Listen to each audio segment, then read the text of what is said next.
शेख कहता है, अगर पता होता कि मरना ही होगा तो जिंदगी ऐसे न गंवाते। इस जिंदगी में जिसको भी पता हो जाता है कि मृत्यु है वही बदल जाता है, और जिसको पता नहीं होता कि मृत्यु है वही बर्बाद हो जाता है।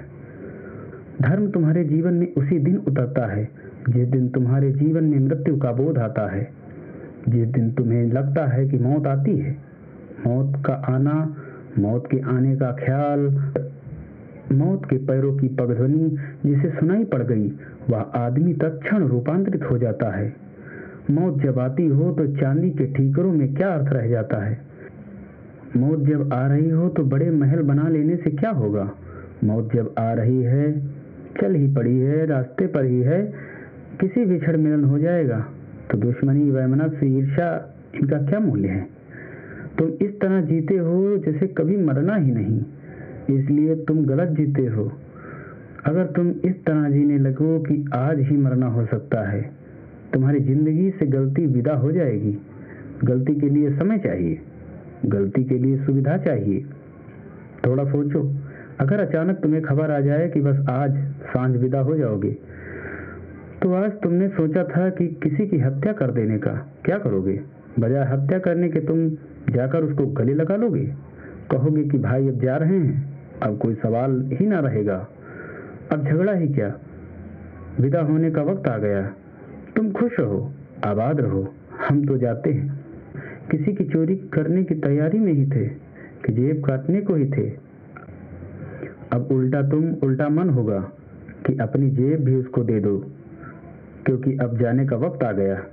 इंच जमीन के लिए लड़ रहे थे, अब कोई अड़चन न रही, क्योंकि जमीन मरे हुए को तो सम्राट को भी उतना ही मिलती है, भिखारी को भी उतनी मिलती है। 6 फीट जमीन काफी हो जाती है।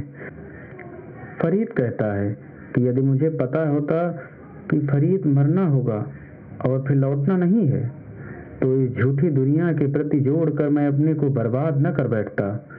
तब फिर मैंने प्रेम तुमसे लगाया होता। हम व्यर्थ की चीजों से प्रेम लगाते रहे। खुद विदा होना था जहां से, वहां हमने प्रेम के बीज बोए। जहां से हमको ही चले जाना था वहां हमने अपने हृदय को जोड़ा। तो स्वभावतः हम टूटेंगे, हृदय टूटेगा, दुख और पीड़ा होगी। अगर जानता मरना है तब तो क्रांति घट जाती। पशुओं में कोई धर्म पैदा नहीं हुआ, और जिस मनुष्य के जीवन में धर्म की किरण न उतरे वह पशु जैसा है। एक बात में समानता है उसकी और पशु की। पशुओं में धर्म क्यों पैदा न हुआ, क्योंकि पशुओं को मृत्यु का कोई बोध नहीं है।